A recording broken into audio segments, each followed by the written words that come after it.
Why? Is it because she's flitty and goes from place to place? I think it's because hummingbirds are beautiful. Is it because she gets her nectar from many sources? That's the real question. That's why he's so protective. Okay, no. Exactly. Couldn't be his honor or her honor. He has to fight for her. Because otherwise she'll just straight up leave. Yeah. Anyway, sorry, getting back into it. Damper. Getting back into it, sorry. My vibes are gone.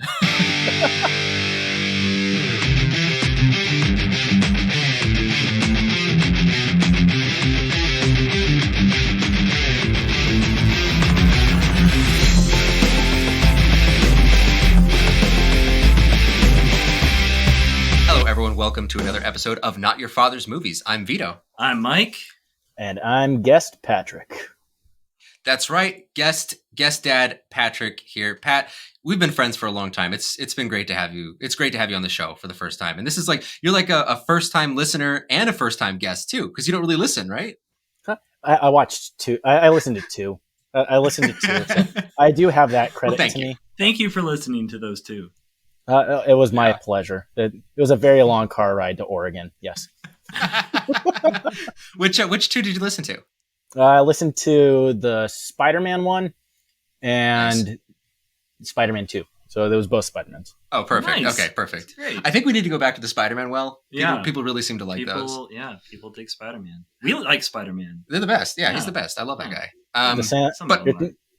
I have no words. Well, you better have some words. You better have some words because we're here talking. It's our second episode for our Maximum Cage series. Maximum Cage. And for this, we have chosen Con Air from One wrong flight can ruin your whole day. Or just one movie. Just one movie can ruin your whole day. I mean, this is a NICOLAS Cage movie we're talking about. That's right. We're talking to Cage. So our first episode was Moonstruck, revelatory performance from a young Cage there, and we're coming at him again 10 years later after he's kind of achieved Hollywood superstardom. And his hairline has receded significantly. But as it's kind of gone backwards, it's sort of come out the back. You know, like the hair just gets longer while there's less of it. It's just it's like Gollum-esque. It's kind of creepy. We're kind of talking about choosing this movie. I wanted to do Moonstruck from the start to show like how promising and cool and kind of off the wall he was. And then I wanted to show him peak Cage, like his stardom, which is right around here. Because like before this, he does this 3-movie run. So he does this, he's got The Rock, and he's got one other action movie that happens. Face Off, yeah. All in like this 2-year period. Face Off came out like 3 weeks after this. Isn't that amazing? It's incredible. What a year. So he's obviously like transitioned from romantic lead, moving straight into action star. And we're finding him right there. And he's making some choices. We'll get into those choices in this movie here. But before we go full Maximum Cage on you, we're going to talk about what we or our kids have been watching. Patrick, as a guest, what have you and your kids been watching? The last movie that they watched was Kung Fu Panda, which was a huge mistake because my eldest is determined to be the bad guy. And my middle child, who he is declared to be the good guy because he can beat him up. That hasn't gone very well. And then for shows, they've just been watching If You Give a Mouse a Cookie, which... that's a great show. Mm-hmm, yeah. It's wonderful until you hear the theme song for like the 50th time. It's just like, I know what happens if you give a mouse a cookie. You guys give it away every time. You need to bury the lead a little bit more. I already know what's going to happen. You guys already wrote a book about it. The book was so much better. You see, that's a 1,000-word article I would read. The comparison between the Give Your Mouse a Cookie book and TV show. It's a whole empire, though. Like, it's not just if you give a mouse a cookie. There's like the moose one. There's the moose one. There's also if you give a pig a panda. If you give a cat a pancake. No. Yeah. Oh, okay. yeah. The pig's not eating a panda. Sorry. No, this is where if you give a mouse a cookie and Kung Fu Panda collide into this marvelous cinematic collapse. That'd be amazing. That'd be wonderful. Now we've never done Kung Fu Panda on the show, but I showed this to my daughter 4 or 5 months ago, and she loved it. She was edge of her seat, like she adored this movie, and I had just the best time watching it. Like I really want to do this movie. I have never seen Kung Fu Panda. What? It's really, I know. Surprising. The story of Letney? Yeah. I know. I mean, we have Letney on the pod all the time, and I don't know his story. You don't know his backstory. Yeah. Raised by a humble noodle shop owner, poised to become the hero of Japan. China. What else? What else have you guys been watching? I see here you have written down something else. My kids haven't really been watching anything else. They'll watch like Tiny Desk concerts. I myself have, on my own time, been watching The Last Kingdom, which I can't in good conscience recommend to anyone, but it's fun. What is that? Yeah. So it's essentially Netflix realized that Amazon Prime or the History Channel did great with Vikings. And they're like, we don't have a Viking show. So they did this Viking show with this guy who was baptized a Christian but kidnapped by Danes. It's kind of like almost a St. Patrick kind of guy, except the other way. He becomes pagan. And all the actors look like they were found in a coffee shop. They got the man buns, and it's fun. Love the man bun. So it's not as brutal as Vikings. Oh, it's still brutal. It's just if you got a bunch of hipsters together to do like a cinematic, gory film, that's what this would be. It is very gory. I see. I can't say I'm going to give that one a shot. No, based off your recommendation. It is a guilty pleasure. I don't say it proudly. Well, today there's no guilt here. No guilt here. That's true. I actually do have a little bit of guilt about my next one. Oh, okay. Today I just wanted to watch a movie with my daughter. It was like midday. It's my day off, and I just wanted to watch like a movie and sit down and just chill out for a bit. And a Disney movie I'd never seen was the original, like 1952 Alice in Wonderland. You'd never seen No. Alice in Wonderland? And it's funny because I've seen every other Disney movie, like literally ever. Every other animated movie. This is just not one we had. And I asked my wife, I said, hey, do you know this one? She goes, yeah, I don't really like it. I said, okay, well, I'll try it. I turned it on, and I hate this movie. this movie flat out sucks. Like I love the Alice in Wonderland story. I love Through the Looking Glass. I love a lot of incarnations of the story because it's so weird and cool, and sometimes it can be creepy and sometimes it can be funny. It's so surreal and absurd.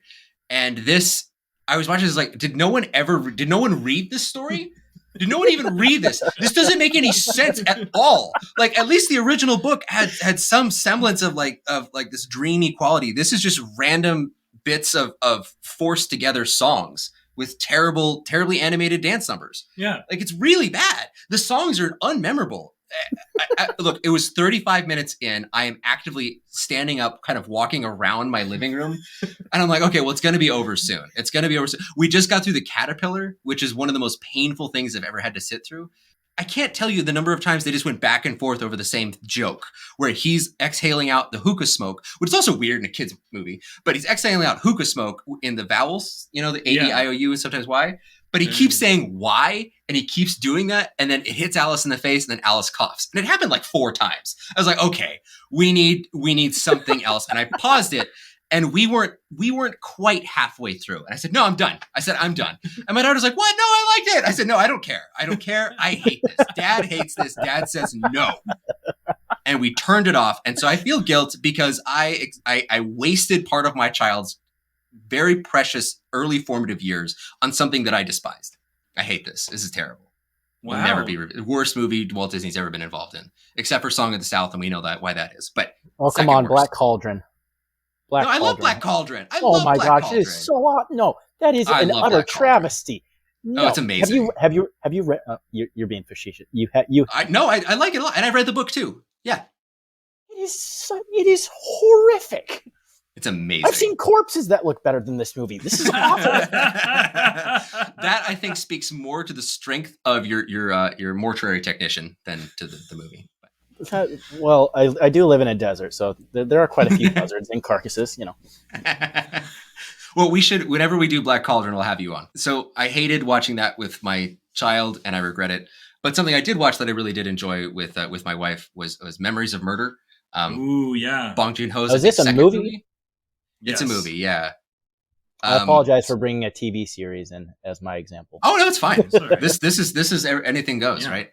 But so Memories of Murder, like Bong Joon-ho's early masterpiece, I guess you can call it, from back in the early 2000s. It was impossible to find for forever, except unless you bought like an unlocked region-free DVD off eBay, until finally Criterion was able to get a hold of it and put out a beautiful Blu-ray copy of it after Parasite, won Best Picture and everything.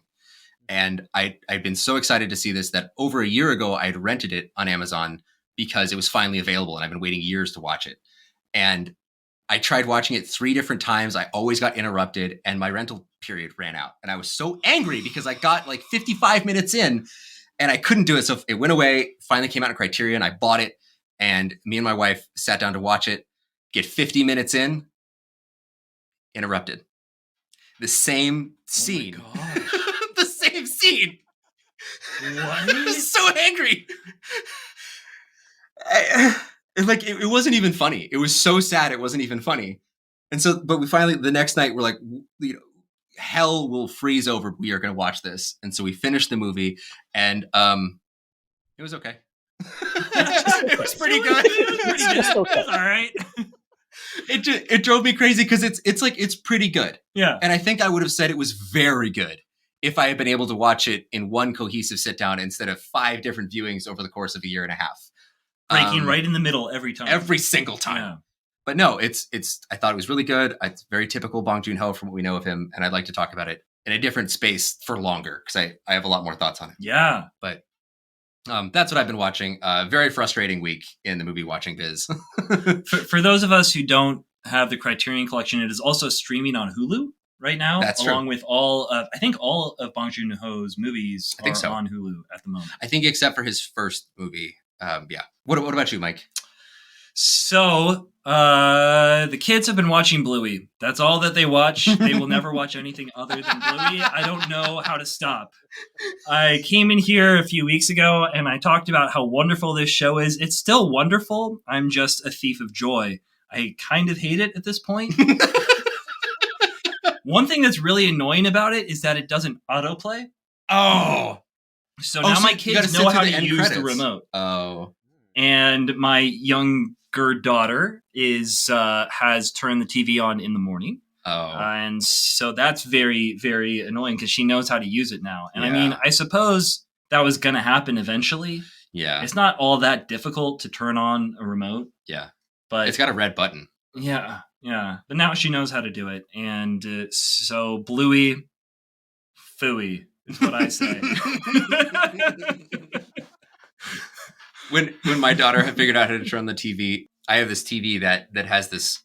It's a smart TV, so it usually goes to the hub, but it takes a minute for the hub to load. So it'll just start on whatever is available. I don't have cable, but there are some channels that my TV gets for some reason. Oh yeah, and I don't usually have control. Sometimes it'll just decide that it's going to have a different channel on. Okay. So right now, for the past 6 months, we've had the Vivo country music channel. Oh, fun. Which is fine because if you turn it on, there's just a country music video playing. And it's fun for me to check in on how country stars look less and less country every year that goes by. But there was a time when it would start up on the Mystery Science Theater channel, which I really enjoyed. Oh, yeah. And I also they have their own channel. I didn't know this, but they do. Wild. And my daughter woke up early one morning and she turned on the TV and didn't know what to do. So she sat and watched Mystery Science Theater for an unknown amount of time until we woke up. And she frequently talks about a scene featuring a girl and a scary man, and the girl had a hat on. And she talks about this scene every now and then, and we can't get any more details out of her. But it's clear the scene imprinted on her in some way. And I really want to know what it was that she saw when she turned on the TV and watched it for a half an hour without anyone being around. I'm putting the remotes up very high these days. They can't reach them without me. My wife can't reach them. My wife is fairly short. Yeah. And so my wife has to come and get me to get the remotes. I'm just going to take the TV power cable into bed with me. Yeah. That's just what I'm going to do. Just going to burn the TV. Just burn the TV. Yeah. You don't know. Just bring the TV with you. Yeah. For myself, I recently watched through the old Batman movies. Oh, cool. Oh. I'd never seen those before. Not the Adam West stuff, but pre-Christian Bale. Yeah, pre-Christian Bale with Michael Keaton and Val Kilmer. And I actually haven't seen Batman and Robin yet. Oh, you're saving it. Saving the best for last. Saving the best for last. That's one way to put it. Yeah. Did. Yeah.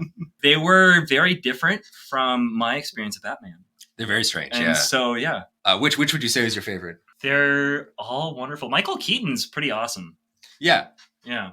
It's surprisingly curly haired for a Batman. Yeah. And he's so weird. Yeah. He's very You want to get nuts? Smash. Let's get nuts.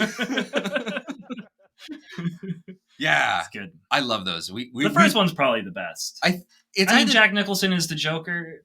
But then Danny DeVito is the Penguin in Batman true. Returns. And that's it's just the most unhinged so performance. It's so... There's so few times when someone goes for it as hard as Danny DeVito goes for it as a half penguin, half man monster. Yeah. You know, with his little hands. Yeah. It's really weird. I've only seen like 5 minutes of this movie, and it was Danny DeVito trying to put the pin on the lady and then walking on. I mean, that was enough for me. I was just like, okay. This is awful. I think the suitable word to describe those first two is deranged. Yeah, they're totally deranged. Yeah. And then I think that the Batman Forever, as enjoyable as that is, you don't let Jim Carrey go that hard. Oh my gosh. That is he a was mistake. Horrible. He was like absurd doesn't begin to describe. No. It's clear he didn't get any direction. He just came on set and just did what he wanted. But Tommy Lee Jones as Two-Face was a revelation. I can't believe yeah, he did that. That was very, very strange. Tommy Lee Jones apparently told Jim Carrey when he tried to say hello to him once, something to the effect of like, I can't stand you. I cannot support your utter absurdity. You are an embarrassment. Leave me alone. Yeah, he said it was so cutting. No, he hated him on that movie. Which, you know what? Honestly, fair. I almost hate Jim Carrey after that movie. Yeah. Can't look at him in the eye anymore. But speaking of utter absurdity and insanity, that brings us to Con Air from 1997. Thank you for flying Con Air. Thank you for flying Con Air. I love it when they say the title. That means it's a good movie that you're watching. Oh, my wife just happened to be in the room when that scene came out. She had no interest in watching the movie. And that's fair. She's like, oh, how it's that kind of movie. Okay, yeah, I'm out. That's amazing. I had the exact opposite response with my wife. I was like, hey, honey, I'm going to watch this movie. You're going to hate it. And I'm not saying she loved it. No, she did.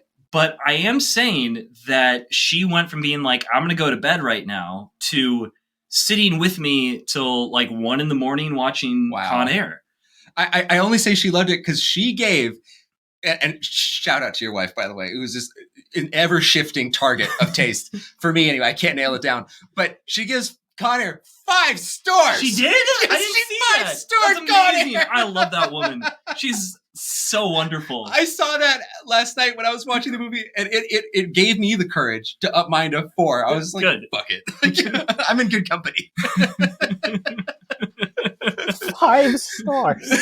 5 stars. Oh, no, it was amazing. Oh. It was like she sort of like inched into the room and was like sort of hanging around, and then she like sort of scooted over and sat down on like the opposite side of the couch for me, and then like scooted closer. I was like, this is horrible. This is amazing. This is the best movie ever made. Why don't they make more movies like this? Yeah. That was how the conversation went during the movie. There's only so much NICOLAS Cage that can go around. And all of it was spent on this accent. I don't think enough was spent on the. I disagree. I think he put so much effort into it that there's a medium amount of effort which would have given you a good Southern accent. But then I think he overthought it. He like kept trying, and it just kept getting worse. He's like, no, I'll just keep going. And then he kept trying, and then I don't think he's ever fully stopped trying. Like to this day, I think he's still trying to perfect this Alabama accent in his trailers. I don't understand what he's doing here. But okay, so was this your first? This was my first watch of Con Air. Wow. Yeah. Also, my first watch. Yes. Oh, it was? On your first watch of Con Air, Pat, what was your first impressions of this movie? What did you think upon before you started it, after you started it? Before I started, so I did watch the YouTube trailer just to get my bearings. I was like, oh, okay, this actually has some potential. I mean, I don't commonly think of Nicolas Cage as like the all-star action hero, but we'll give it a shot. I'll look past the hair. This might be okay. And then I got to his accent, which is like 5 minutes in. I was like, oh shit. Okay. And then I kept watching the movie, and I will say I was utterly entertained the entire time. At no point was was I like, this is phenomenal. Like this director deserves an award. But I was thoroughly entertained by how bad it was. And then at the end, I was like, okay, I'm not going to get that 2 hours back, but it's okay. Those were my impressions. I mean, what are you going to be doing with this time anyway? Like watching The Last Kingdom? Come on, Pat. Come on. Sleeping. Who needs that? Searching LinkedIn. That's what I do on a Friday night, and just I pour myself some bourbon, sit down in my favorite chair, and just fire up that LinkedIn, baby. Oh yeah. So your first impression, Mike? What's your first? 5 stars. Very good. 5 stars. 100%. Love this movie. This is the best movie that I've ever seen. It is everything that I want in a movie. I think that they should have stopped making movies when this was over. They should have put it away. They should have said, cinema is over. We found it. We found the end of cinema. We found the end of it. It's Con Air. It's the beginning and the end, the alpha and the omega. This is the best movie that I have ever seen. That's my first impression of the movie. Very good. I love this. I love the dynamic opinions. This is why we're doing this. I first saw this, I think, when I saw it many times when I was a kid on HBO. I had, at certain points, unfettered access to premium movie channels. And I definitely remember seeing many parts of this a lot, but I don't remember actually fully sitting down to watch it until I was in college and sitting down to see it. And always having like a sense of deja vu as I was going through it, like, oh yeah, that scene. Oh yeah, that. Oh yeah. And like the scene when Steve Buscemi shows up, right, in like his Hannibal Lecter mask. I very, very distinctly remember that. No, I've always really liked this movie. I've always thought that it was, I think, pretty bad, but I always thought of that in like a snooty kind of way. And this time when I watched it, I was viewing it through the lens of, would I have a better time with something else? And maybe I would have, but I had such a good time. I know. I couldn't argue with the entertainment value. Minute for minute, this movie is more entertaining than like 80% of movies I've ever seen. So true. Honestly, like, yeah. And it needs to be, because this camera is moving every second. That something. This camera's just shooting along. I mean, there's doors closing, people are screaming, getting shot, getting lit on fire, getting blown up. The number of bullets that are fired inside a pressurized cabin and nothing happens is incredible. But this has just been around for a long time. Ever since I was a kid, I can just imagine very clearly the cover of Con Air on like a VHS tape in Blockbuster. Nick Cage front and center. Then there's, John Cusak and John Malkovich, and then the big plane with the prop, and then the guy with the 2 guns in the middle. And I just remember seeing that as like this 97, so I was like 5, and I remember just being like, that's the coolest movie ever. And then right next to it on the shelf is The Rock, and I'm like, ooh, that might be the coolest movie ever. And then next to it is Face Off. I'm like, well, that might actually be the coolest movie ever. Hang on. But I wanted to pick this one, especially after doing Moonstruck, because there are, I think, 9 different iterations of charting Nick Cage that you could do in a 3-part series. And each one of those would have a different midpoint. You could do a midpoint of Face Off. You do a midpoint of The Rock. You do a midpoint of a ton of stuff. But I like Con Air because it is the most jarring whiplash between Moonstruck and this movie. It's the weirdest thing that you could see. But anyway, okay. Let's get into it. So this is directed by Simon West, who is previously known as kind of like a music video director. And I just wanted to share, he directed this video. Of course he did. I'm not surprised. Yep. All right. I'm just listening. I love this. So in case you're not up on your internet culture, he directed the Rickroll music video. Yeah. Rick Astley's Never Gonna Give You Up.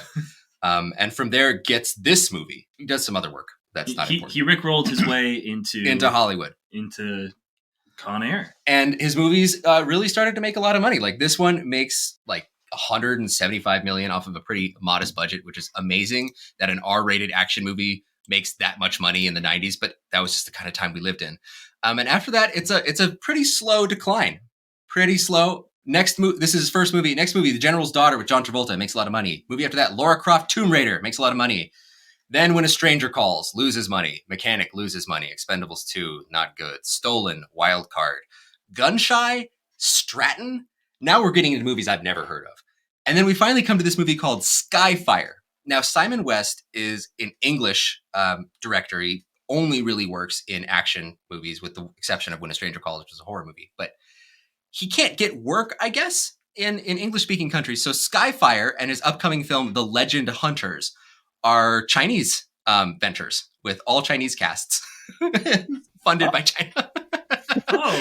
All right. This is what happens when a 90s action director cannot make it anymore. He goes over to China. Oh. So Skyfire, I'm not certain what this movie is. It made a bunch of money. But The Legend Hunters is an upcoming action movie, and I just wanted to share what this is about. It's actually not here. Oh, yeah, here it is. Premise. The film follows a team of adventurers as they try to raid a tomb made by master tomb raiders. Oh, interesting. Seems like you might be going back over some old ground here. I think he really likes tombs and the raiding of those tombs. But also, I guess it's actually based on like some YA Chinese novels. Oh, great. Okay. This guy's career is insane. I just wanted to bring him up real quick. So that's Simon West, but it also is written by Scott Rosenberg. Don't know much about the guy. I didn't do any research. Did you do any research? No, I just wrote the names down. Good for you, dude. Yeah. Last time I did the research and put it up there, you started reading what I wrote, and that was just horrible. It was awesome. It was horrible. It was so funny. Yeah. I loved it. You're a funny writer. Aww, it was a compliment to you. You're so sweet. It's like when you called me a smart ass. It was like, oh, you think I'm smart. You were being a smart ass. All right. So we got Nick Cage here starring as Cameron Poe. We have McKelty Williamson as Baby O. John Cusak, Colm Meaney, and Rachel Ticotin. Mike, did you want to bring up who Rachel Ticotin is? Yeah. So she's just in a lot of 90s movies where she plays generally a cop or a detective, but I recognized her because she is in Falling Down, which is one of my favorite movies. Yeah. Is she the mom in that one? No, she's the, if you've seen the movie, she is the Robert Duvall's. His protege friend. They've got kind of a father-daughter relationship there. Right. And she's also in Man on Fire and Total Recall. I do remember her in Man on Fire. Yeah. She's also in Sisterhood of the Traveling Pants 1 and 2. In Man on Fire, she is the detective and she's sleeping with the reporter. Yeah. Right? And then you mentioned Sisterhood of the Traveling Pants 1 and 2. I know 1 and 2. Near and dear to your heart. They're some of my favorites. What listeners might not know is that we are a brotherhood of a traveling water bottle. Yeah. Sometimes you leave a water bottle here. It's true. And then sometimes you pick it up. I'm pretty sure you have one of my water bottles. You keep saying that, but I don't. You don't let me ransack your house. So this is a brotherhood. You need to trust me. I don't know. I don't know about that. But we have now the bad guys here. We got John Malkovich as Cyrus the Virus. Nick Chinlund as Billy Bedlam. Ving Rhames as Diamond Dog. Dave Chappelle as Pinball. Really doesn't sound as good after those two guys. Pinball.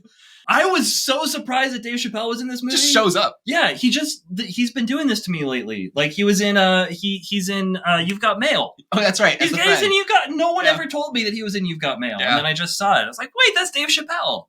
It's like when you watch A Star Is Born and you're like, what are you doing here, Dave Chappelle? Why are you best friends with Bradley Cooper? Like, you're not supposed to be in movies. You've got a show. It's called Chappelle Show. But I mean, you don't have that anymore. But, right? Aren't you making people angry with Netflix specials? Yeah. What are you doing here? We have Steve Buscemi here as the Marietta Mangler. Yeah. Danny Trejo is Johnny 23, and MC Gainey is Swamp Thing. Man, that guy has some facial hair. Oh yeah, that guy's got some facial hair. Yeah. I don't want it, but it has to be remarked upon. And then, Mike, it was very helpful. I didn't know this. This movie received 2 Oscar nominations for Best Sound and Best Original Song for How Do I Live?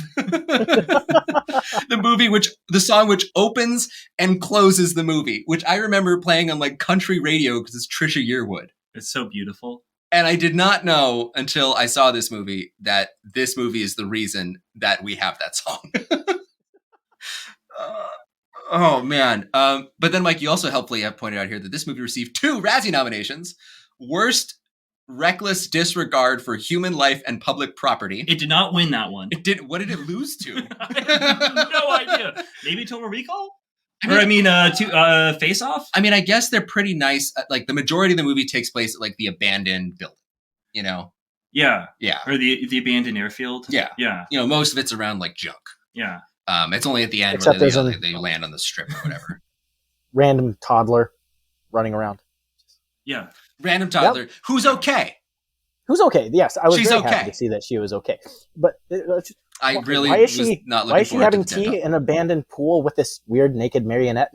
It's just Dude, it really, you live in the desert. Whole scene, Pat. You know, you live in the desert. Like, you don't see kids playing in empty pools all the time. not by their choice, but I mean, parents have had enough, and they're just sending them out into the desert to fend for themselves. You will live as a feral creature. Out. Find shade. That's my advice to you. Yeah. But it did win the Razzie for worst original song ever for How Do I Live? How Do I Live Without You? That's a good. I don't understand that. That's a good song. It is a good It song. has no place being in this movie, but it's a good song. I just love that it was both nominated for an Oscar and won a Razzie at the same time. I think the Razzies do that on purpose, Yeah. to drive like viewership, because otherwise, like, who gives a shit about the Razzies? Yeah. I don't know. I kind of do, like, a tiny bit, just because it's nice to shit on things that are bad. Yeah. You know what's not bad though is this song. This song is good. So basically, we got the premise of the Con Air is happening. We got all the convicts on the plane. They're being flown to different places, and they're gonna drop Nick Cage off because he killed a man in a bar fight over his lady, and he's done with his prison time, right? Right. So he's going home. That's right. It's July 14th. Right. Her His birthday is daughter's July birthday. 14th. Yeah. And that is this whole opening. Is this your favorite scene, Mike? No. The ending is. Oh, the ending credits. Yeah, the ending credits are my favorite scene. Okay. Sorry. Well, tell me about those. Why don't you do yours first? Because Okay. that will maybe put mine in perspective. Interesting. Or something. Okay. Yeah. So my favorite scene is the introduction of all the inmates by a very cool John Cusack in his sandals and suit. That suit, like, that was a cool suit back then, right? It was a cool suit That's back then. horrible. It has aged awful. He is such a small person in this suit that looks like a box. It's like a double X large. Yes. And he's like a medium. And he's swimming in this suit in the desert, running around in his sandals. It's white. And it's white. Yeah. No. So this introduction to the inmates is fantastic. It's like a little 2-minute scene where he just reads off who these people are, how bad they are, and just lets you know that this plane is like the most dangerous place on earth, right? It lets you know that here's Cyrus the Virus, who spent like more time in prison than out. He's killed 11 inmates. He's escaped twice, but he's also like earned 2 doctorates. So you know he's crazy and very smart. And then it introduces like Billy Bedlam, who catches his wife with another guy. He doesn't touch her, but he drives to her family's house 4 towns over and kills everyone, including her dog.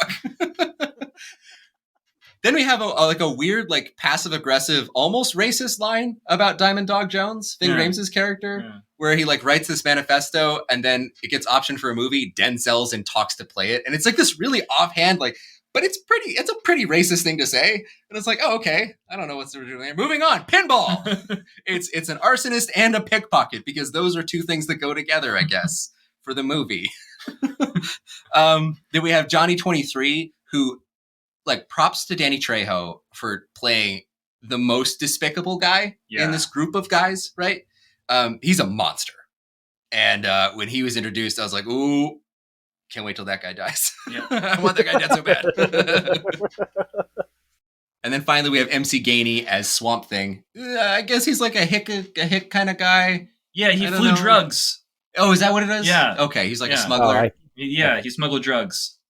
I like the transponder scene where they keep talking about the transponder, and then he picks up the thing that's labeled transponder, and then you see him disconnecting the transponder, and then he's like splicing the wires together that were from the transponder. Yeah. I really appreciate they kept being like, did you see this? This is a transponder. Did you see it? Did you see how he's disconnecting it? I was like, oh, thank you, movie. Thank you so much. But the final guy that's revealed later on is Steve Buscemi as Garland Green. Just a serial killer, I guess. Just like a run-of-the-mill kind of serial killer. one time he drove through 3 states wearing her head as wearing her face as a hat. No, it was her head. It was her head. It was her head. It was her head. Which her I was. head as a hat. So is it a convertible? I just want to know the math. I think it was her face. No, he says head. Head? It was her head. He says yes. head.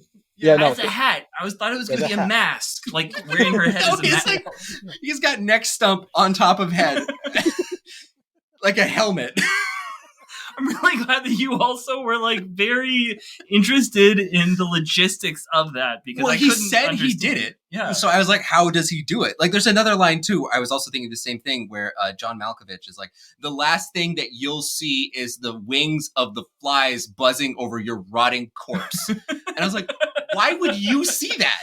Your corpse is rotting. Why are you looking at flies' wing? What the fuck are you saying? Like, how are you killing this person? Give him a break. He's clinically insane. Come on. It's true. They're in a very stressful situation. Like, sometimes... But look, a man who is a legend of penal lore should be able to think out his threats, you know? It's true. It's true. Also, penal. I'm going to be cutting that, but it made me laugh. Oh, gosh. Well, my favorite scene is the credits. And I love the credits of this movie. Okay, so originally I thought you meant opening credits, because that's like where the whole setup of the story happens. Yeah, sorry, the end credits. Right. Yeah. Should we talk about the setup of the story? No. First? Okay. I don't, unless you want to. I mean, we kind of talked about it, right? Like, it's a bunch of cons in the air. They're in the air. What if we put a bunch of convicts in the air? Yeah. It's like Die Hard on a plane again. Yeah.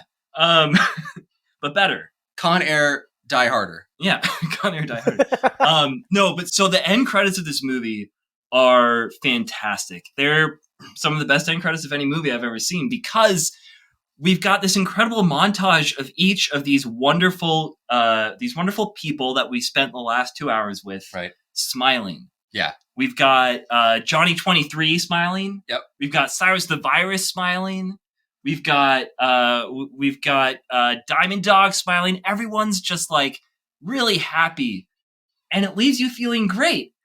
And then you're kind of thinking, this is a weird ending for a movie that is about how killing off all of these horrible people who are really horrible. Right. And that's just like, I feel like it really epitomized what this movie was in a lot of ways. This joyful, ridiculous artistic expression. Movement of the soul to the world. Yeah, exactly. Pat's really trying to hold it in. He's doing a good job. I just love Mike's take on the end. That was not my, but it is a beautiful and very, very positive take on the end credits. I was sitting there just like, okay, they're pictures, but I love how much this hit home for Mike. This is just brought him so much joy. I was laughing so hard. It's so like this was hilarious. It was a hilarious choice to make, and I love it. Is How Do I Live still playing? I think so. Yeah. Very good. Yeah. It's like we're saying it like it's like a Broadway show. Everyone comes out for the last bow. Yeah. You know, they're waving and we're applauding. You know, brava, brava. Cyrus the Virus, a role for the ages. It's amazing. Good for you, man. Well, yeah. I mean, it's just like, I don't know, watching this movie, part of why I loved it, it seemed like every single person in this movie was having the time of their lives. Yeah. Like, that's the thing. And like, okay, obviously, this isn't actually the best movie ever made. Oh, no. I don't actually think that. Yeah. But part of what makes it so much fun is just how much fun everybody's having. Like, everyone's just going full tilt on this movie. Yeah. And just going all the way into the ridiculous lines, like the worst lines that you could put in a movie, as many as possible. You know, it's just, and yelled at top volume, right? Yeah. Like the interactions between Colm Meaney as the DEA agent and John Cusak, he's such a dick, like for no reason. Like anytime that he could just be a jerk, he's like, how do I triple down on that? Like, I'm going to make fun of him and also be like, and your penis is tiny. Like, and I'm going to park in the disabled parking lot. Yeah, with my convertible. Yeah. Anytime the movie can do anything, it does it at 11. Yeah. Right? And every interaction is just all the way up. It's incredible. Pat, what was your favorite scene in the movie? Oh, put the bunny in the box. Put the bunny in the box. That whole scene where Poe and Billy Dunham, or however the heck you say his name, are fighting. Bedlam. Fighting, like they're walking over to each other like overgrown apes because they're in a crawl space. Like, I'm gonna kill you as soon as I can make it over there. And then they're somehow throwing each other in a space where they can't stand up. And his boot just happens to get caught on the right piping so that he can finally kill Billy.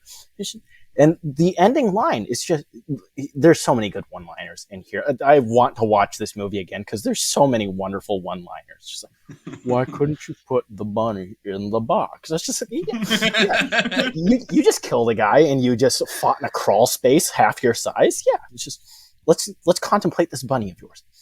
I love that 90s style of action movie fighting too, where we haven't like, Kung Fu hasn't fully made its way over into movie fighting. So we don't have the martial arts. It's like, it's a lot of like single punches, single kicks, and then throws. It's just a lot of like grabbing, punch, throw, grab, judo. Punch, throw. It's judo. Not really, because it's the same throws over and over.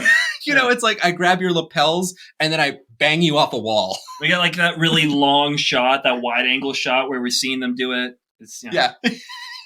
But it's you're right. It's like a checklist. It's such a funny fight scene. It's wonderful. I was laughing really hard. It's like, do you remember that fight you got in with your brother over the towel in your room? Okay, so just reiterate that one again. Just same kind of punches, same kind of throws. You can even, I don't care what you say. Just you guys just got to move. Yeah.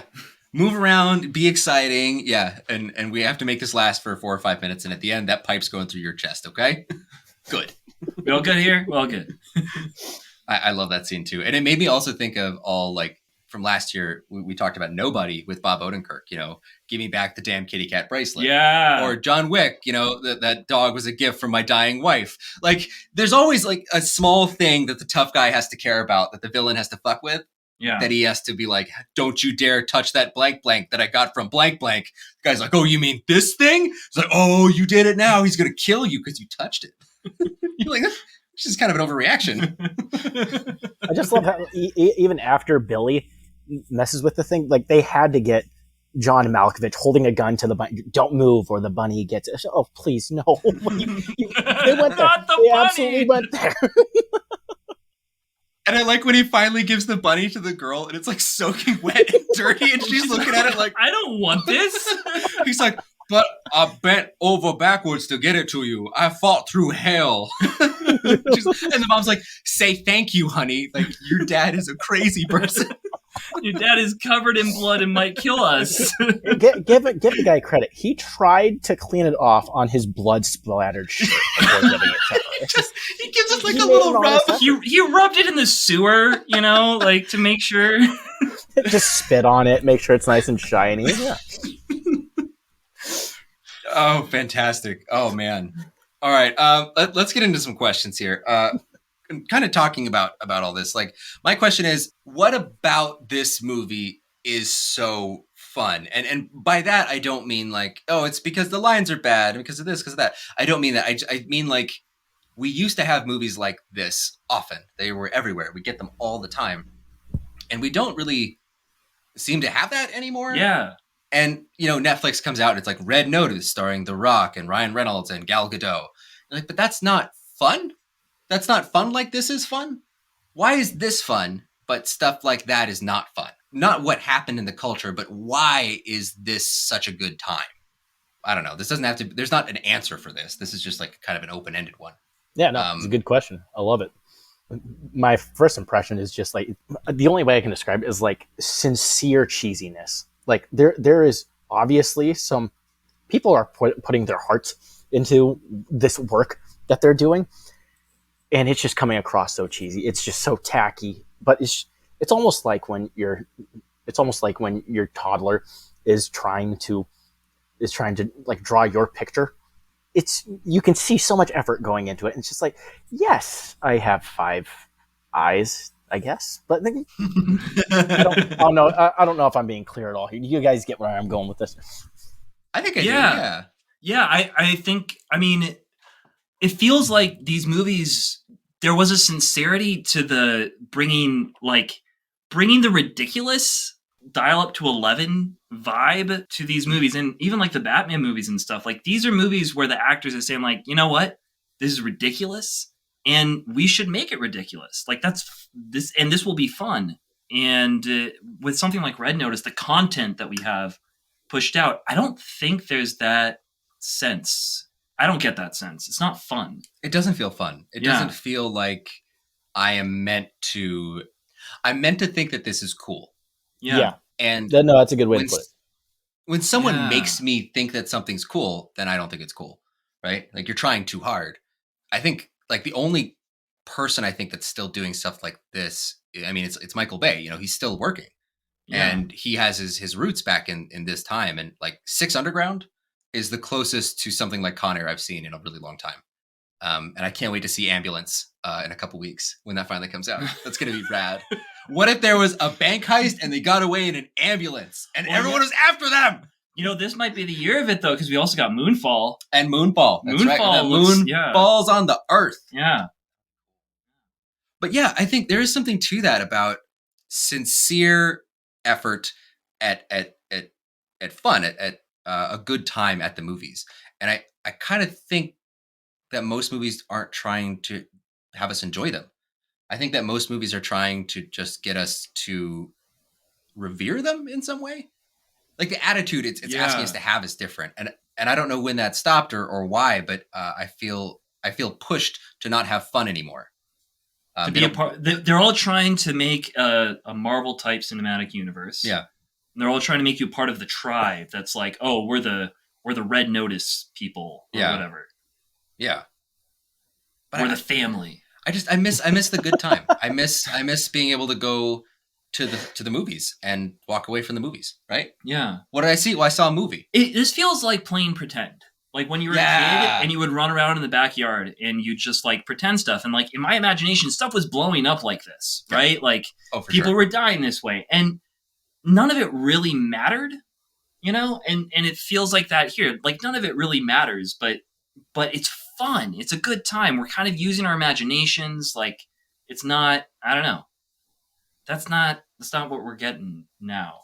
Yeah, it seems like it's like very spelled out for us, right? Yeah, feels very laid out. Like in this day and age, if you came out with Con Air, it would be coming out with like a guess what? Here's the Cyrus the Virus prequel TV show that's going to be hitting Netflix on the same day. Yeah, you know. Yeah, like we're gonna sell this, but instead we get the wonderful, like you're saying, the era of imagination where we're told he does all this stuff, but that just sort of like stokes our interest in seeing what evil chicanery he's going to get into, because we're told that he's bad, but how is he going to show us he's bad, you know?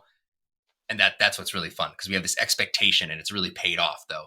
It's not like we got the show and it's like October 7th, 1990. And then it like shows like his first murder, you know, and that's when I knew I was the virus.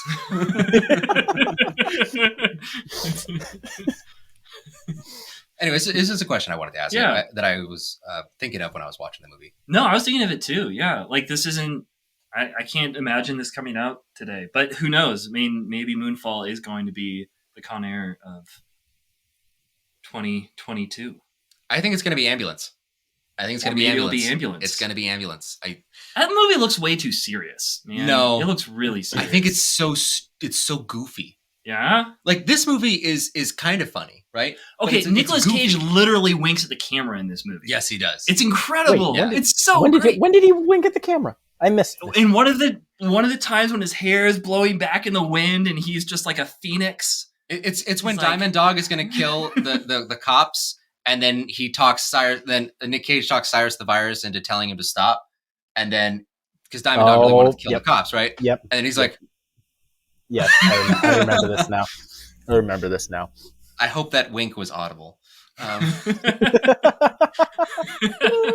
this is a podcast, by the way. Well, Mike, what is your question? Is Cameron Poe the dad we all want to be? He moves heaven and earth for his family. Did get put in prison because he really could have just gotten in that car.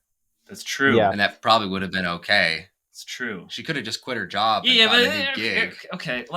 Kind of seems like he shit his own bed. Like, okay, yeah. Fair. That's a good point. Do you want to be Cameron Poe, Pat? Honestly, I got to say the guy's got some good points insofar as like he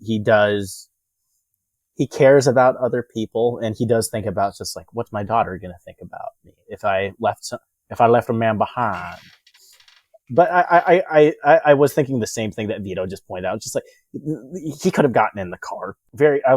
I was actually, as I was watching, it's like, you freaking idiot! But they're so far away. Just get in the car. Just go. And if he steps away they're from not the stopping car you from anything.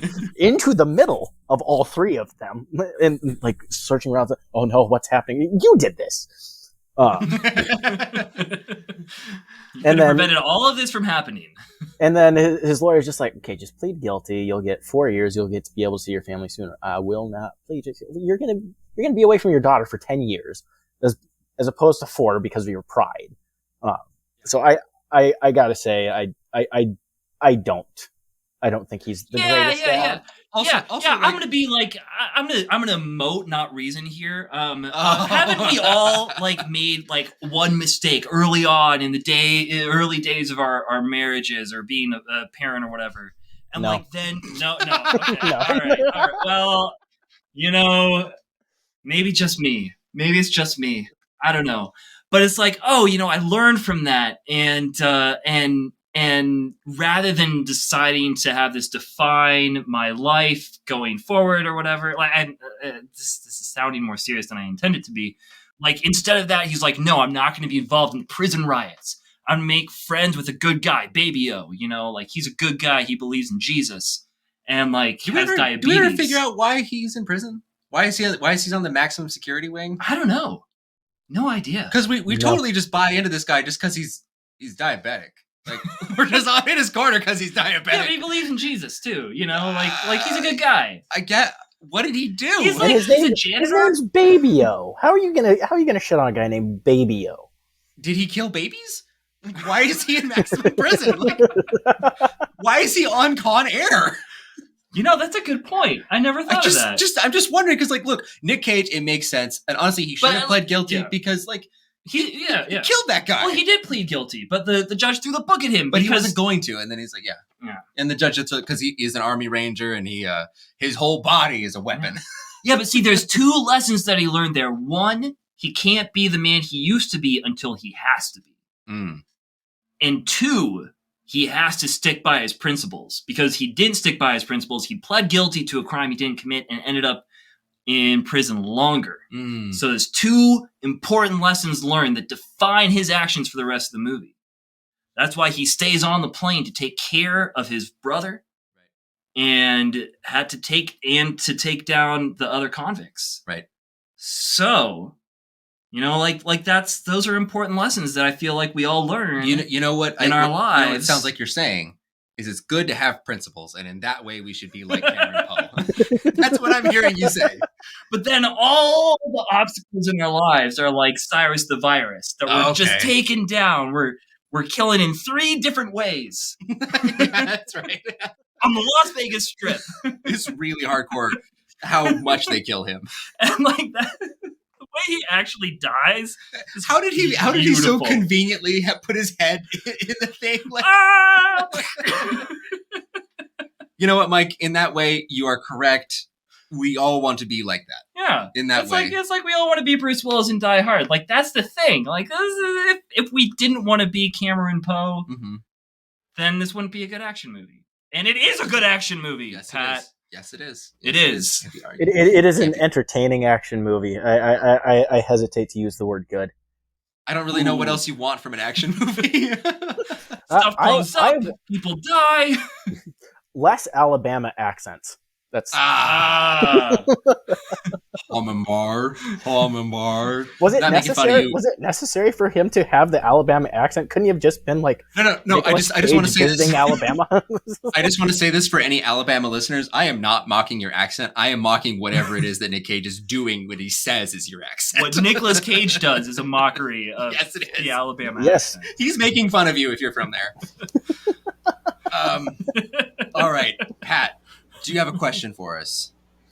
Yes, this is what I was wondering the whole time I was watching this. It's just like, was Nicolas Cage really Hollywood's best attempt at a former Army Ranger? It's just like, I'm thinking like Sylvester Stallone, Bruce Willis, even Tim Allen, I think might have been more believable as a ex Army Ranger. And my idea of an Army Ranger might be a little tainted because of watching like the A-Team with Liam Neeson, and also watching Bones, who the guy Sealy Booth, he's an ex-Army Ranger. Right. Like they're all like big guys. They're all like big guys, and they all have hairlines. This, I think that's just genetic, so dude. You can't hold his hairline against him. I love crapping on his hairline in this movie, just because like his hair looked just fine at the beginning, and then like the director was like, no, we need it longer. We need to put this on display, shine a bright light up, polish that. It's just polish that widow's peak. We are going to get make like this a man floor waxer. We're going to make this man beautiful, and how are we going to do it? Longer hair. That's right.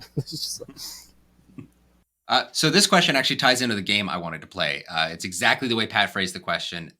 So the game this week, we said in Moonstruck that no one could play that role besides Nick Cage. All right, but I want to ask, who could play this one, and is it a better movie? So to play this game, if you want to play, I need your top 3 choices to play Cameron Poe.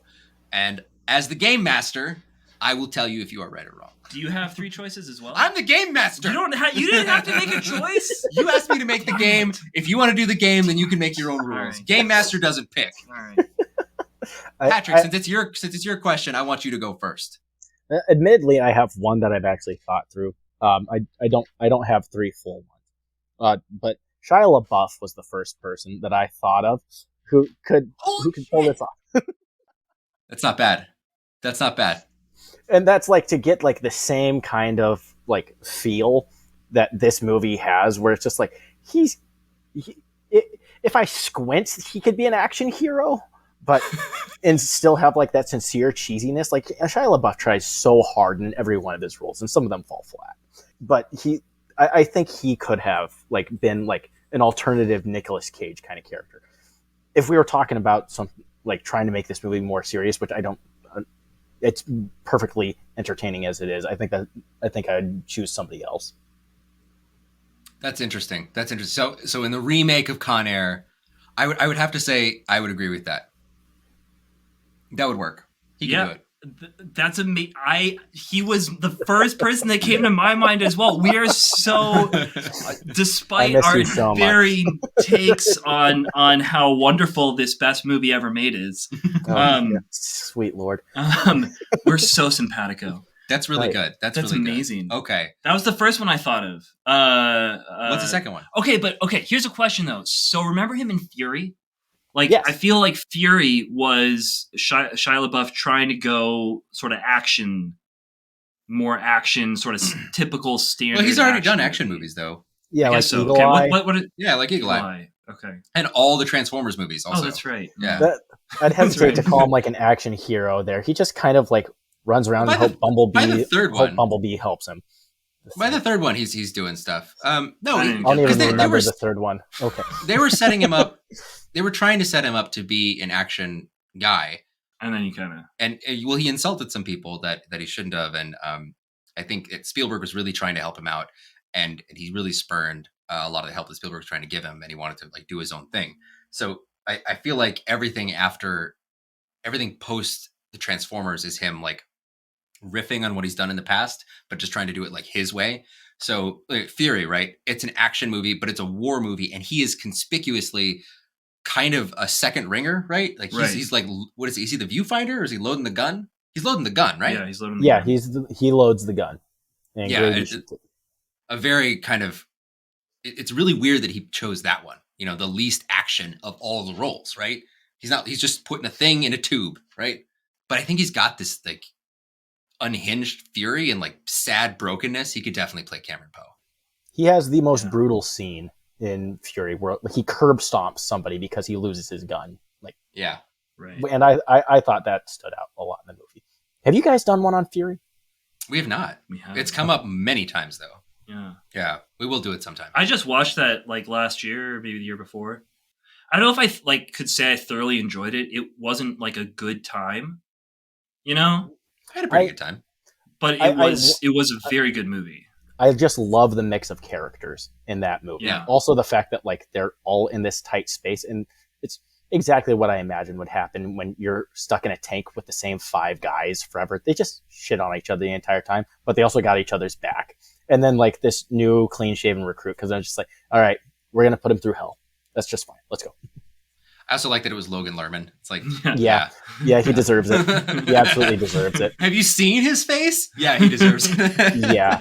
No, if you've seen any of Hunters, the Amazon Prime original. I wanted to see that. I haven't watched that. No. It's so awful. Oh, it is so bad. Oh, wow. It is so bad. I made it 3/4 of the way through the first episode, and I had to turn it off. Nice. Awesome. Well, okay, won't be checking that out either. But what are some of the other choices? I was curious. Another thought that I had was, I mean, this might be obvious, and it would be a pretty different movie, but Tom Cruise around the same time. No. Tom Cruise with the energy he brings to Magnolia. No. And I know it's not really. I know really there. I know like the he doesn't have. I know the instinct is to replace Nick Cage with Tom Cruise because we tried that in Moonstruck too. Yeah. But they don't have anything compatible with each other. I know. It's just they're both manic. They both have manic energy. They can be. Nick is Nicholas. manic. Yes. Oh, I was gonna say I think Nicolas Cage plays manic very well, and he's just a nerd. And then there's Tom Cruise, who is actually manic and can just act very well. I might believe that too. That's but a I good just point. Yeah. like Magnolia. I think is an outlier, and you might be right. Like Tom Cruise might be vibrating with a frequency, and he's learned to control it and to like hyper focus. Whereas Nick Cage, when you watch interviews with him, he's like a really normal guy. There was a 20-minute interview I watched. I think it was for Esquire or something, where he's going over his roles, and he brought up Cameron Poe for Con Air, and he's like, he seemed like a really cool guy that I always wanted to play. He's like, I always wanted to be an Army Ranger, so that's why I chose that movie. Like, that's the most boring answer. Why did you do any of this stuff? And he's like, I don't know. It seemed good. Okay. Did you have another one, Pat? The only other one I thought I could think of was Bruce Willis, but I don't think it would have like the same energy at all. Just because he's so expressionless. He's the exact same person in every movie he has ever played, ever. Yeah. Yeah, sometimes more or less asleep, right? Yeah. It's just like, I'm getting paid slightly more, so I'm going to open my eyes for this one. Right. Can someone read me my line? I do agree, though. I think Shia LaBeouf is the best option. Now, I will have to say, though, I still don't think that Shia LaBeouf could do Moonstruck. I don't think that works. It's too tender. I don't know. Mike's I'm thinking processing. about it. I think he might have it in it. I don't think he can do it. I think he's too see, Nick Cage, he never becomes the role. He's not happy enough of a person to play that role. Yeah. Yeah. But like Nick Cage always seemed like pretty secure in himself, right? Like what Pat was saying, he plays this. He has this incredible energy that he has to bring to stuff, but I think it's just like enthusiasm. Shia LaBeouf feels like someone who's been broken for a long time, and I don't know if he can play not broken, right? Yeah. And I get that the guy in Moonstruck is broken, but he's broken in like in an operatic kind of way. In a very fun way. Yeah. It's really fun. And I don't think Shia LaBeouf is fun anymore. Yeah. I don't think he can be fun. Yeah. He's too sad. What about like Chris Evans? And like this is there's problems with it. Chris Like, Evans he's can play this. too like standard good looking or whatever. I mean, I think they were trying to market. I mean, this is Nick Cage and John Cusack. These are two of the biggest stars of the 90s that were obviously seen as good looking. I guess that's true. I mean, that wife beater. I mean, hair. The hair. I think Chris Evans could do this. I think you're right. That also works for me. It would be interesting. I'd like to see him do something like this because it seems like all he's done other than Captain America has just been kind of a dick. Like Knives all Out. of his roles has just been him being a dick. Because he's got that punchable ass face. Yeah. You know? Like I feel like if he hadn't Like, been it's Captain fun. America, he would have been the bad guy in The Boys. Yeah. You know? Oh yeah. Yeah. oh, that would have been beautiful. Oh, that would have worked so well. What we have lost. I Do like you have this. anyone? No. No one. I specifically just didn't pick anyone because I wanted to be completely open. But is to your there guys' anyone that ideas. you're like, here's like a dark horse candidate? At the it just depends on like if we're doing dream casting or if we're doing like at the time. Anyone could have done this role at the time. Any of our 90s action stars could have done this role. What Nick Cage brought to it is, I think, what makes this movie memorable and why we don't forget it. Yeah. Right? Is between him and Malkovich, they are both at 100%. Yeah. And they're both doing stuff that no one else could do. Like, I think the harder thing would be to try and swap out someone for Malkovich because he's so weird. Yes. Also, no one else is going to enunciate their every syllable like John Malkovich will in every one of his roles. It absolutely. It really impresses me how much he enunciates everything he says. Remember that scene in Rounders? He's like, I will splash the pot whenever the I please. I love that. Oh man. Well, good job, guys. This was fun. That went better than I could have even expected. I kind of thought that we might just kind of end up on some different levels, but I love that you guys independently did Shia, and that I think that's the right choice. I think that's amazing. Yeah. This is well done, Mike. Someone needs to give him a Great call. minds. Shia, like you and also past guest Isaac will be very happy to hear this. Very happy to hear this. All right, then. I guess we're just gonna wrap up. Is this a dad movie? I would say yes. Now, granted, I don't remember what you guys usually say for. It's up to you. It's up to you. Yeah. For me, okay, yeah. Then yeah, I would say that this is absolutely a dad movie because for this reason, I could very easily on a Friday night when I just want to sit back, relax, have a beer, and be entertained. I could watch this, and also if my kids happen to walk into the room, it's going to be just fine for like 5 minutes. I don't want them watching any more than like 5 minutes of whatever's on there. Especially anything with Danny Trejo, it's just that's going to go off. But yeah. I think as far as action movies go, I think it's not quite as jarring as some others. So I think like kids could actually sit on my lap for a little bit and then take off. Yeah, that's a good note because like something like Die Hard is much bloodier than this. Like this is violent, but I think the body count is higher here. Right, but it's not as focused on. Yeah. You know, like it kind of comes and goes. Like I think it's the most cops graphic and robbers game. It's not. Yeah, the most graphic death is Pinball, right? Yeah. And that's after he's already dead. that Danny Trejo's arm. Oh, that's right. Yeah. But I mean, like you don't see like the severed stump or anything. It's just his arm. I was actually confused the first time I watched this. Like, wait a minute. So is he still? Did they just like put him on the floor? I'm so confused. Yeah. Why is the arm still there? Yeah. Yeah. But like, how are they still able to read the note on Pinball after he dropped from like 5 miles out of the sky? Well, didn't you see he was liquid? He was completely intact. Yeah, he was completely that guy's made of stone. You know. Yeah, and like a white shirt. It's just still white, nice black lettering. It's just like yes, okay. We're gonna do away with the physics of it all. It's just and for that reason, just like if this movie had come out like today, like they would have there would have been blood everywhere. Somebody would have been picking brain out of their teeth. It's just, and this movie doesn't do that. It's not like a gore fest. No. Like the bloodiest thing I can really remember is when Malkovich is taking over the plane at the beginning and he shoots those 2 guys that are the prisoners that are sitting, right? And you see like the big hole punch through them. Yeah. Like that's I thought like the goriest thing that I remember. Yeah. Yeah. But okay, with that though, I mean, with you saying the kids coming in now, it's fine. Would you show this to your kids and when? I would show this. I would be fine showing this to them at like 13. Fuck yeah. It's just like you turn 13, you're in the teen years. Okay, this is your graduation into the teen years. I love it. How about you, Mike? Is this a dad movie? When and would? This is absolutely a dad movie. I will show it to my kids. I will actively show it to my kids. I'll be like, guys, we're going to sit down and watch the greatest movie ever made today. Just like last week, Dad. Just like last. No, but this one really is. Oh yeah. I'm not hyperbolic ever. And see, the thing is, you've got boys, right? Like boys on. So two boys, right? Two boys, and then I got my little girl. Right. So I'm the reverse. I've got 2 girls and then a boy. And I feel like if they were boys, like 13, yeah, for sure. I don't know if my girls are going to be very interested in seeing this. They might be kind of bored. Yeah, well, they might be like, all right, Dad, like, that's interesting. Can we watch Sisterhood of the Traveling Pants now? Right. That's a possibility.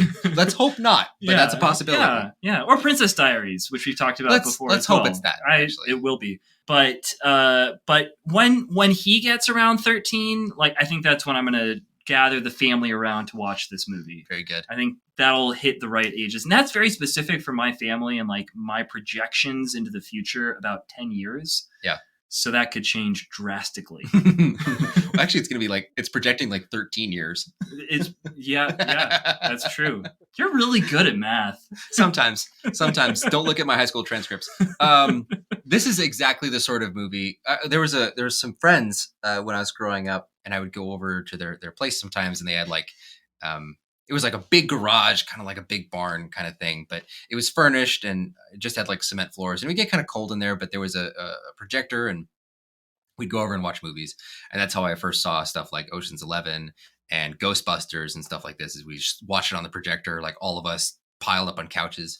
And this is exactly the sort of movie that we would watch there.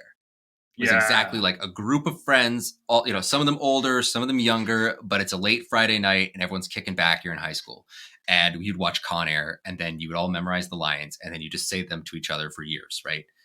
And this is that sort of movie. So it's definitely a dad movie for me. I will show this to my kids, but I actually will not go out of my way to do that with this. I think that this one, at least for me, I kind of hope that they encounter it somewhere else, honestly. I kind of want them to come and tell me about it, and then I tell them I really like it. Yeah. Because I hold a lot of stuff really near and dear to me about this, but a lot of that's really like specific to me growing up. And I don't feel like I can share that with them through this movie. So yeah, I don't think I will show it to them, honestly. If they want to, cool. If they find it and they want to talk to me about it, cool. But for me, as a solo, this is a solo dad movie for me. Yeah, this is something I'll just watch in my basement, over the years. Yeah. I can't wait until I'm in my 60s and people are like, oh, Dad's watching that old movie again. I'm like, old movie, shut up. That's a good point. This is definitely like a teenage guy sleepover movie. And like, well, no, I even saw it. Like, there was girls there too. Like, it was a big, like, a party to watch a movie. Oh. And everyone just wanted to have a good time. Like you're saying with your wife, like she just connected to it. It's a movie that you just can connect to. Yeah. It's not hard. It's like Ocean's 11 because it's so fun and engaging. It just grabs you, right? Yeah. And that's what you want. It's a crowd pleaser. It's like the definition of a crowd pleaser. And it's fun for everyone. There's something here for everyone. Fun for the whole family. It kind of is. It kind of is. It's got rapists, drug smugglers, they Cyrus all the Virus, get killed, and a ranger. The good guy vanquishes the bad guys. Guess I'm gonna go save the day. I'm gonna show you God does exist. And he's a ranger. Yeah, exactly. Oh, man. That's awesome. Hey, it's a dad movie. We have a unanimous dad movie. Into the dad canon it goes. I'm happy it is too. And I'm happy that we're getting over. We've now touched Cage at the height of his popularity, and it'll be very strange next week when we come back to do Joe, a movie that takes place like some 15 years in the future for Nick Cage. Let's see what that's like. But until then, Pat, thank you so much for coming on. Thanks for having me on, guys. It's good to see you. Yeah, you too. Great to have you, man. And for all of us at Not Your Father's Movies, I'm Vito. I'm Mike. I'm Pat. Good night.